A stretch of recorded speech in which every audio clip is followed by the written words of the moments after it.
दोस्तों, स्वागत है आपका इग्नाइट बैच के अंदर। आज हम केमिस्ट्री का 5वां पार्ट लेकर आए हैं, जिसमें हम डिस्कस करने वाले हैं वाष्प दाब के बारे में। बहुत ही इंपोर्टेंट टॉपिक है वाष्प दाब। तो डिस्कस करते हैं वाष्प दाब के बारे में। ध्यान से देखेंगे क्या होता है वाष्प दाब। तो जब भी आप कभी भी घर पे कभी भी पानी को गर्म करते हैं, जब आप कभी भी पानी को गर्म करेंगे घर पे, तो जैसे किसी कंटेनर में पानी भरा हुआ है, अगर इसको आप गर्म करेंगे तो गर्म करते समय क्या होगा कि ये वेपर उड़ के जाएगी। अब जो वेपर उड़ेगी, वाष्प उड़ेगी, वो इस अगर मान लो ढक्कन इसके ऊपर रखा है तो इस ढक्कन के ऊपर कुछ दाब लगाएगी। इसी दाब को हम क्या कह सकते हैं? वाष्प दाब कह सकते हैं। लेकिन हमेशा वाष्प द्वारा लगाया गया दाब वाष्प दाब नहीं होता है, उसके लिए एक फिक्स कंडीशन होती है। वो फिक्स कंडीशन क्या होती है, इसको जरूर समझना है।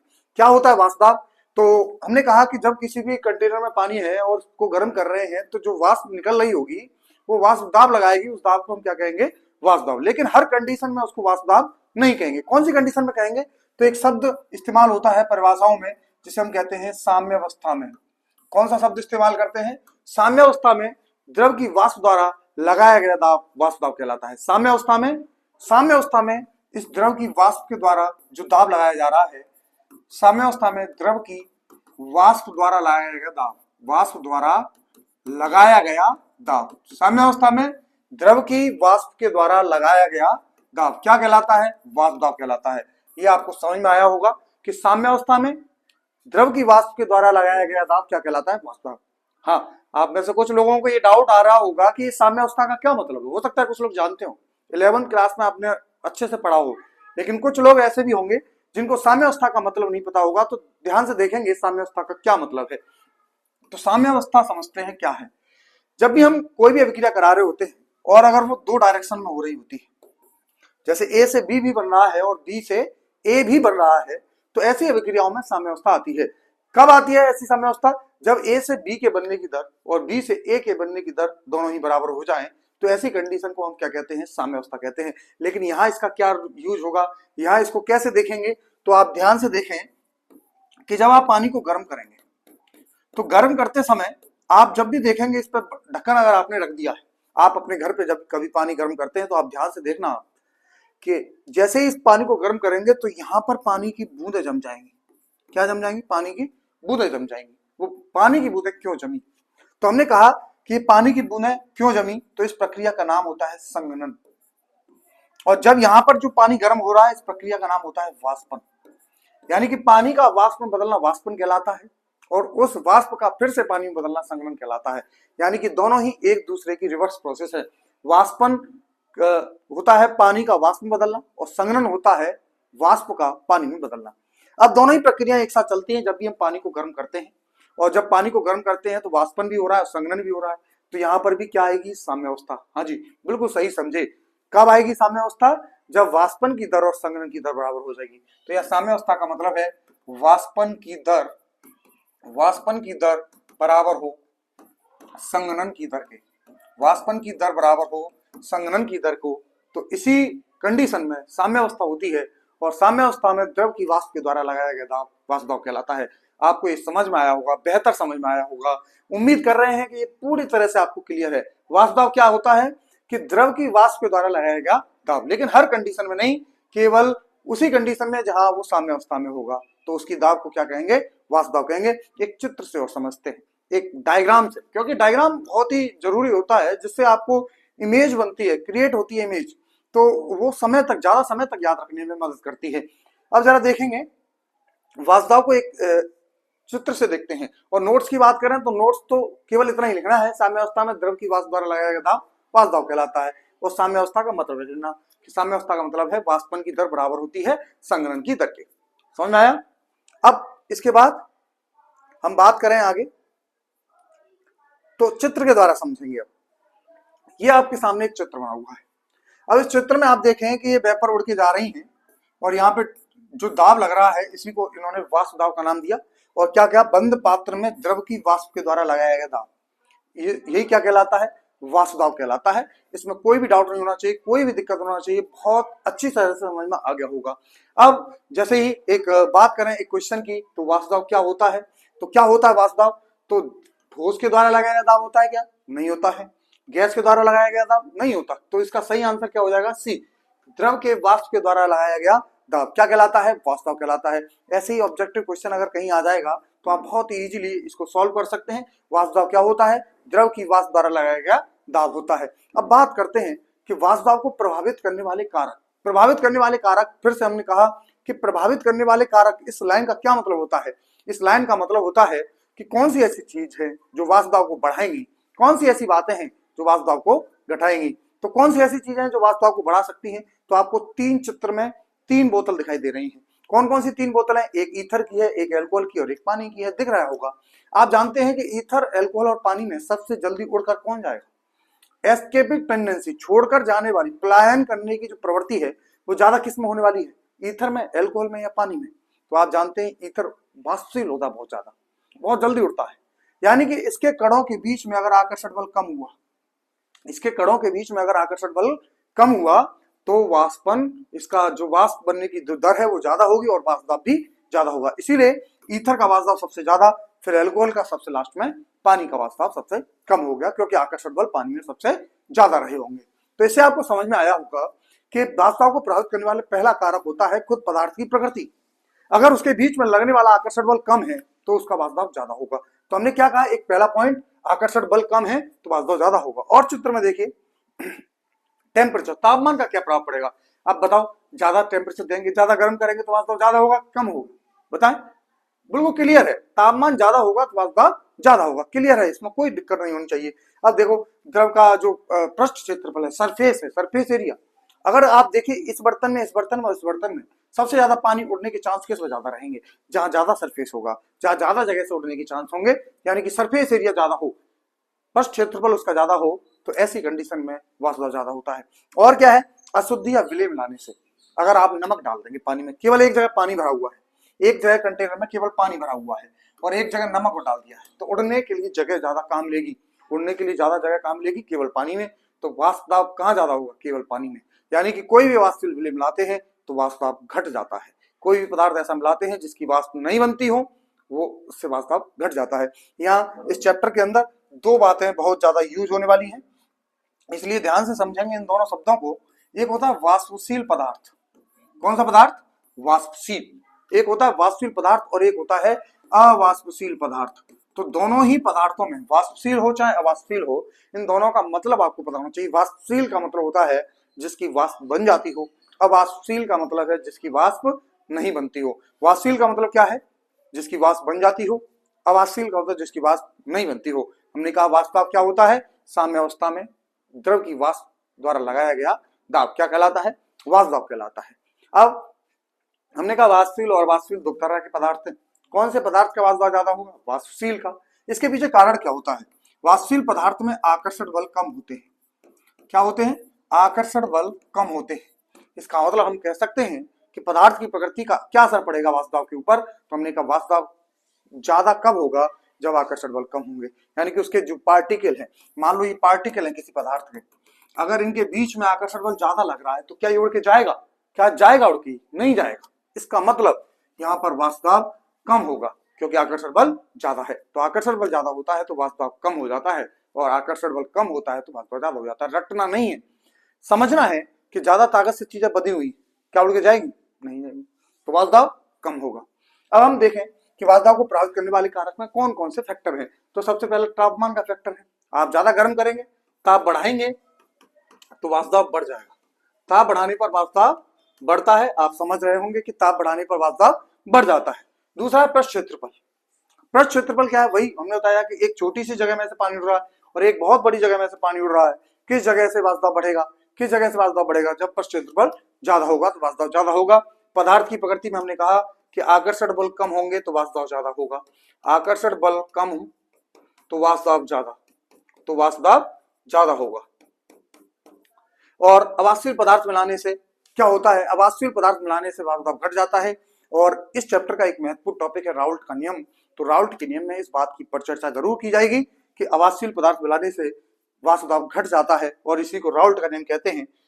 क्या होता है? वाष्प दाब घट जाता है, वाष्प दाब घट जाता है। अब कुछ लोग सोच रहे होंगे कि ऐसे नोट्स कैसे बनाएं, इसके नोट्स कैसे बनाएंगे? देखो जरा क्लियर तरीके से देखो, पहले हेडिंग डालेंगे वाष्प दाब को प्रभावित करने वाले कारक, सेम इसी तरीके से तापमान लिखेंगे हेडिंग, तो हम कहेंगे कि ताप बढ़ेगा ऐसे तीर बनाएंगे ऊपर की तरफ, बढ़ रहा है। अब फिर लिखेंगे वाष्प दाब घट रहा है, बढ़ रहा है। ताप बढ़ाने पर वाष्प दाब बढ़ रहा है, ताप भी बढ़ रहा है और वाष्प दाब भी बढ़ रहा है। पृष्ठ क्षेत्रफल में लिखेंगे पृष्ठ क्षेत्रफल, फिर लिखेंगे यहाँ पे पृष्ठ क्षेत्रफल, बढ़ रहा है, वाष्प दाब बढ़ रहा है। ऐसे तीर के निशान लगा ला के ऐसे नोट्स बनाएंगे, बहुत ज्यादा भाषा नहीं लिखेंगे। हमने यही कहा कि नोट्स बनाते समय कम शब्दों में ज्यादा चीज को लिखना है। पदार्थ की प्रकृति में हम लिखेंगे कि आकर्षण बल कम होंगे, आकर्षण बल कम होंगे तो वाष्प दाब ज्यादा होगा, तो वाष्प दाब ज्यादा होगा। आकर्षण बल कम होंगे तो वाष्प दाब ज्यादा होगा, ये समझ में आया होगा। और लास्ट हेडिंग है अवाष्पशील पदार्थ मिलाने से क्या प्रभाव पड़ेगा। अवाष्पशील पदार्थ मिलाने से क्या प्रभाव पड़ता है, तो अवाष्पशील पदार्थ मिलाने से वाष्प दाब घट जाता है। कितना घट जाएगा, किसके ऊपर डिपेंड करेगा ये घटना, ये डिपेंड करेगा किसके ऊपर, डिपेंड करेगा ये घटना या किसी भी विलेन का जो वाष्प दाब है वो किसके ऊपर डिपेंड करेगा, यही हम पढ़ेंगे राउल्ट के नियम में।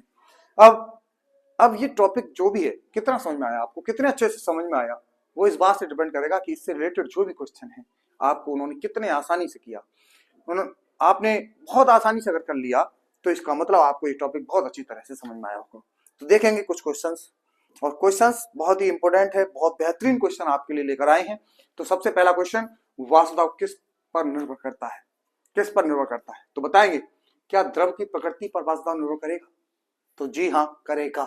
क्यों करेगा, ये अभी हम थोड़ी देर पहले कहा कि आकर्षण बल कम होंगे, हमने यही कहा था। ईथर, एल्कोहल और पानी, किसका वाष्प दाब ज्यादा था, ईथर का ज्यादा था, इसका मतलब प्रकृति का असर पड़ रहा है। दूसरा था तापमान, तापमान ज्यादा होगा तो वाष्प दाब ज्यादा होता है, अभी थोड़ी देर पहले डिस्कस किया। सतह क्षेत्रफल, यही बात करी थी, सतह क्षेत्रफल ज्यादा होगा तो वाष्प दाब ज्यादा होगा, यानी कि इन तीनों का प्रभाव पड़ने वाला है। इसका आंसर ये सभी हो जाएगा। बहुत ही आसानी से आप इस क्वेश्चन को कर सकते हैं अगर आपने लेक्चर को देखा है तो। ध्यान से देखेंगे तो वाष्प दाब किस पर निर्भर करता है, किस पर निर्भर करता है, द्रव की प्रकृति पर, तापमान पर, सतह क्षेत्रफल पर और ये सभी। तो आंसर ये सभी होगा। सबसे ज्यादा गलती यही करता है स्टूडेंट, कहां करता है सबसे ज्यादा स्टूडेंट गलती, कि हमने देखा वाष्प दाब किस पर निर्भर करता है, द्रव की प्रकृति पे, तुरंत डायरेक्ट आंसर लगा दिया। तो ऐसी गलती क्वेश्चन में नहीं होनी चाहिए, मिस्टेक सिली मिस्टेक कहलाती है। तो आप ध्यान से पूरा देख लें ये सभी, तो ये सबसे बड़ी गलती होती है स्टूडेंट की। क्या आप भी ये गलती करते हैं कभी, तो कमेंट जरूर करेंगे, क्या आपने भी कभी ये गलती करी है कि चार ऑप्शन नहीं देखे पहला सही है तो पहला सही लगा दिया जल्दी से। तो जल्दी जल्दी में ऐसा गलती नहीं करेंगे। अगला क्वेश्चन है, तापमान बढ़ने पर वाष्प दाब बढ़ता है, क्लियर, तापमान बढ़ने पर वाष्प दाब बढ़ता है। क्लियरली आपको आसानी से समझ में आ रहा होगा बिल्कुल स्पष्ट शब्दों में कि तापमान बढ़ने पर वाष्प दाब बढ़ जाता है, कोई दिक्कत नहीं होनी चाहिए। अगला क्वेश्चन करते हैं, जब वाष्प का दाब बाहरी दाब के बराबर होता है तब क्या होता है, जब वाष्प दाब बाहरी दाब के बराबर क्या होता है तो क्या होता है। बहुत ही विशेष क्वेश्चन है, इसका जवाब अगर आपको पता है तो आप लिखिए, आप मन में सोचिए, आप वीडियो को स्टॉप करके सोच सकते हैं कि इसका आंसर क्या होने वाला है। इसके ऑब्जेक्ट ऑप्शन है, जमाव होता है, वाष्पीकरण रुक जाता है, क्वथन होता है या संघनन होता है। बताएं जरा, अगर वाष्प दाब बाहरी दाब के बराबर हो जाएगा तो क्या होगा, क्या होगा। तो जब वाष्प दाब बाहरी दाब के बराबर हो जाता है तब उस कंडीशन में द्रव उबलने लगता है। क्या करने लगता है, द्रव उबलने लगता है। क्या करने लगता है, द्रव उबलने लगता है। आप जानते हैं कि जब पानी को गर्म करते हैं तो पानी उबलता हर समय नहीं है, पहले पानी की वाष्प बनती है और कुछ समय के बाद ऐसी कंडीशन आती है जहां उस पानी उबलने लगता है।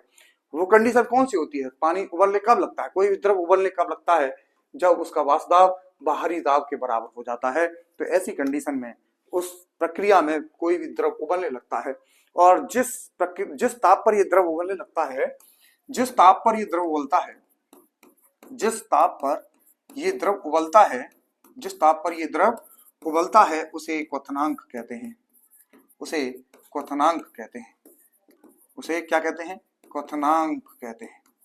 क्लियरली समझ में आया होगा कि क्वथनांक क्या है। जिस ताप पर वाष्प दाब बाहरी दाब के बराबर हो जाएगा उस ताप को क्वथनांक कहते हैं, और इस प्रक्रिया को क्वथन कहते हैं। इस प्रक्रिया को क्या कहते हैं, क्वथन कहते हैं। तो इसका सही आंसर क्या होने वाला है, क्वथन होने वाला है। इसका सही आंसर क्या होने वाला है, क्वथन। तो इंपोर्टेंट क्वेश्चन है क्वथनांक, ये समझ में आना चाहिए क्वथनांक क्या होता है। आगे इस चैप्टर में बहुत ही इंपोर्टेंट टॉपिक है क्वथनांक में उन्नयन, उसमें ये टॉपिक काम आएगा आपके, बहुत अच्छी तरीके से काम आने वाला है।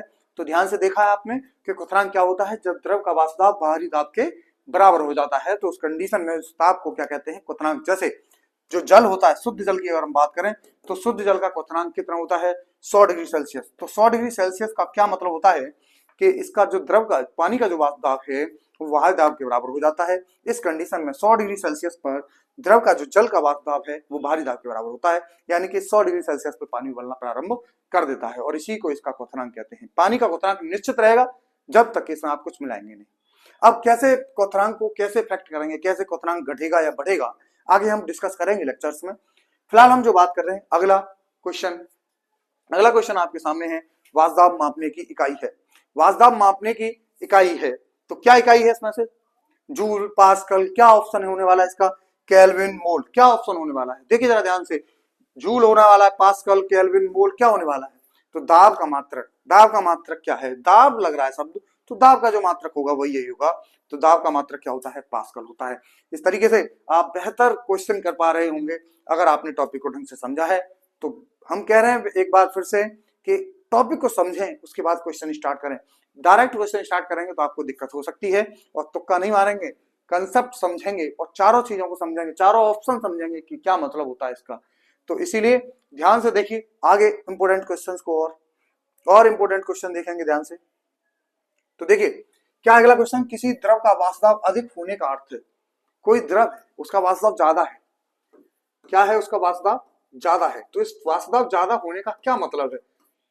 तो देखिए पहला ऑप्शन, हर एक ऑप्शन को देखना पड़ेगा तभी आप कर सकते हैं। कमजोर अंतराणुक बल, क्या कमजोर आकर्षण बल कम होंगे तो वाष्प दाब ज्यादा होगा। बिल्कुल करेक्ट बात है कि वाष्प दाब ज्यादा कब होता है, जब आकर्षण बल कम होता है, तो यानी कि कमजोर अंतराणुक बल होगा। तो ऐसे टिक मत कर देना, पूरे चार ऑप्शन देखेंगे, कोई भी क्वेश्चन का आंसर जल्दबाजी में नहीं देंगे। दूसरा, मजबूत अंतराणुक बल होगा तो वाष्प दाब कम होगा, नहीं ना कि आकर्षण बल ज्यादा होगा तो वाष्प दाब कम होगा। अब तापमान कम होता है तो वाष्प दाब कम होता है।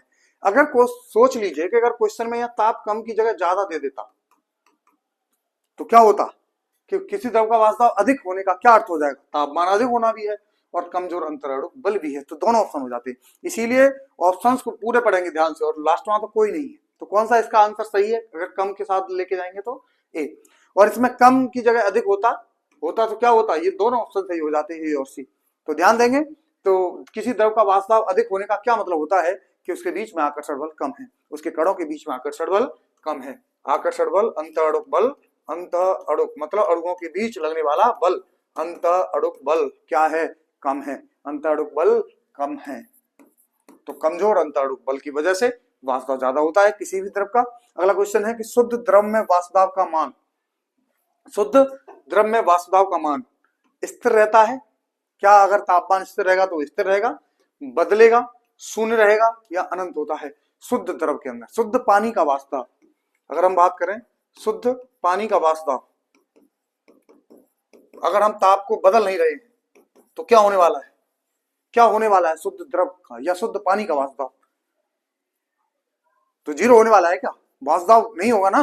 अगर हम पानी को अगर ऐसे ही रख दें तो क्या इसका वाष्प दाब होगा, तो नहीं होगा। ऐसा सोच रहे हैं आपको, अगर आप ऐसा सोच रहे हैं तो बिल्कुल गलत सोच रहे हैं, क्योंकि पानी का वाष्प दाब हमेशा होगा, कुछ ना कुछ जरूर होगा, कम हो या ज्यादा हो लेकिन होगा जरूर। तो इसका मतलब वो शून्य नहीं हो सकता, इसका मतलब आप क्या रखेंगे, इसका आंसर स्थिर रहता है अगर तापमान स्थिर रहता है तो किसी भी द्रव का वाष्प दाब का मान स्थिर रहेगा, शुद्ध द्रव का वाष्प दाब का मान स्थिर रहेगा, शून्य नहीं होगा, तो स्थिर रहेगा। कितना भी हो सकता है, कम हो या ज्यादा हो, इस पर डजेंट मैटर, ये मैटर नहीं करता है, केवल आपको देखना है कि ये क्या रहता है, स्थिर रहता है। देखिए जरा ऐसे ही बहुत ही महत्वपूर्ण क्वेश्चंस को और ध्यान से देखेंगे, इंपोर्टेंट क्वेश्चन। अब इससे पहले हम बात करेंगे राउल्ट के नियम की। किसकी बात करेंगे, राउल्ट के नियम की। क्या होता है राउल्ट का नियम, तो हम थोड़ी देर पहले डिस्कस कर रहे थे कि जो वाष्प दाब है, जो वाष्प दाब है, अगर हम वाष्प दाब को प्रभावित करने वाले कारक की बात करें तो हमने सबसे लास्ट में लिखा था कि अवाष्पशील पदार्थ मिलाने से वाष्प दाब घट जाता है। तो हमने कहा वही बात कि जैसे किसी कंटेनर में आपने पानी भर रखा है, किसी कंटेनर में आपने क्या भर रखा है, पानी भर रखा है। अगर इस पानी में आपने नमक डाल दिया लाके, क्या डाल दिया, नमक, तो क्या इसका वाष्प दाब कम होगा या बढ़ेगा। तो आपने क्लियर एक्सप्लेनेशन इसका आंसर दिया कि कम हो जाएगा वाष्प दाब, वाष्प दाब क्या हो जाएगा, कम हो जाएगा। इसका पीछे कारण क्या है, तो हमने बात करी थी कि वाष्प दाब जो होता है वो सतही क्षेत्रफल पर निर्भर करता है, इसके ऊपर जो पृष्ठ क्षेत्रफल है इसके ऊपर निर्भर करेगा। आप मुझे बताओगे अगर सतह क्षेत्रफल कम होगा कि इससे बढ़ेगा? पानी पे नमक डाल देते, कुछ जगह इस सतह की कुछ जगह कौन ले लेगा? नमक ले लेगा। अब कुछ जगह नमक ले लेगा तो कुछ कम जगह बचेगी, अगर कुछ कम जगह बचेगी, सतह क्षेत्रफल कम हो जाएगा तो वाष्प घट जाएगा। तो अगर आपसे कोई पूछता है कि किसी भी पानी में अगर नमक डाल देते हैं तो वाष्प घटता है, क्यों घटता है? तो आपने कह देना है कि सतह क्षेत्रफल कम हो जाएगा उसका, तो उसका वाष्प कम हो जाएगा। अगर वाष्प कम हो जाएगा तो इस विलयन का जो वाष्प है, इस विलयन का जो वाष्प है, अगर हम इस विलयन के वाष्प की बात करें तो इस विलयन का जो वाष्प है वो किस बात पर निर्भर करेगा? विलय की मात्रा पर या विलायक की मात्रा पर? तो विलायक की मात्रा पर निर्भर करता है कि अगर विलायक की मात्रा ज्यादा है, विलायक की मात्रा अगर ज्यादा है, विलायक की मात्रा ज्यादा है तो विलयन का वाष्प भी ज्यादा होगा। विलयन का वाष्प विलायक की मात्रा के अनुक्रमानुपाती होगा, यानी कि हमने कह दिया विलायक के मूल प्रवाह के अनुक्रमानुपाती होता है। तो हम लिख सकते हैं अगर विलयन का वाष्प पी से दिखाएं, अगर विलयन का वाष्प किससे दिखाएं? पी से दिखाएं, तो जो वाष्प है वो अनुक्रमानुपाती होगा मोल फ्रैक्शन ऑफ विलायक। इसी को हम कहते हैं राउल्ट का नियम, कि यानी कि स्थिर ताप पर किसी भी विलयन का वाष्प, किसी भी विलयन का वाष्प विलायक के मोल प्रवाह के अनुक्रमानुपाती होता है। किसी भी विलयन का वाष्प विलायक के मोल प्रवाह के अनुक्रमानुपाती होता है। तो इस अनुक्रमानुपाती का चिन्ह हटाएंगे तो एक कांस्टेंट आएगा पी नॉट इंटू एक्स विलायक। ये पी नॉट क्या है? ये पी नॉट क्या है? पी नॉट है शुद्ध विलायक का वाष्प, शुद्ध विलायक का वाष्प। पी नॉट क्या है? शुद्ध विलायक का वाष्प है, यानी कि केवल पानी होगा तो इसका वाष्प पी नॉट होगा। अब हम बात करें कि अगर इसमें वाष्पशील पदार्थ ही मिला दिया, अगर इसमें वाष्पशील पदार्थ ही मिला दिया तो क्या होगा? जैसे कोई पानी में एल्कोहल मिला दिया, पानी में एल्कोहल मिला दिया तो उसका वाष्प कितना होगा? तो जो पी टोटल होगा, कुल वाष्प जो होगा, पी पानी प्लस पी एल्कोहल के बराबर होगा। ये भी एक राउल्ट का नियम है।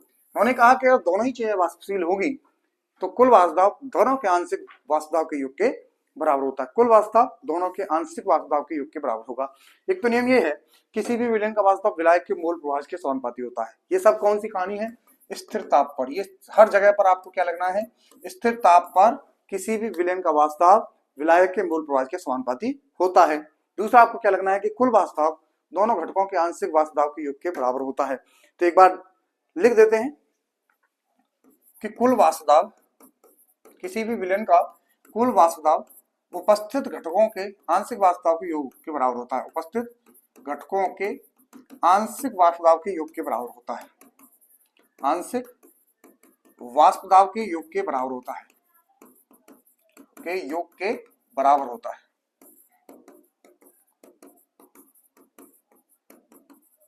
और दूसरा, पहला तो ये, और दूसरा नियम क्या था कि किसी भी विलयन का वाष्प अनुक्रमानुपाती होता है विलायक के मूल प्रवाह के, और इस अनुक्रमानुपाती का चिन्ह हटाएंगे तो एक कांस्टेंट आएगा P not into x of विलायक। तो ये दूसरा, दो तरीके से इसके नियम दिए जाते हैं। तो राउल्ट के नियम की आज हमने बात करी। तो आज के लेक्चर के लिए इतना काफी है। नेक्स्ट लेक्चर में आपको मिलेंगे हम नेक्स्ट टॉपिक के साथ में। इससे रिलेटेड क्वेश्चन आपको टेलीग्राम चैनल पर मिलेंगे। इसकी लिंक आपको इसके कमेंट सेक्शन में नीचे डिस्क्रिप्शन में दे देंगे, तो आप लोग वहां से उस क्वेश्चंस को सॉल्व कर सकते हैं। तो आज की क्लास यही खत्म करते हैं। थैंक यू आप सभी के लिए, क्लास से जुड़ने के लिए धन्यवाद।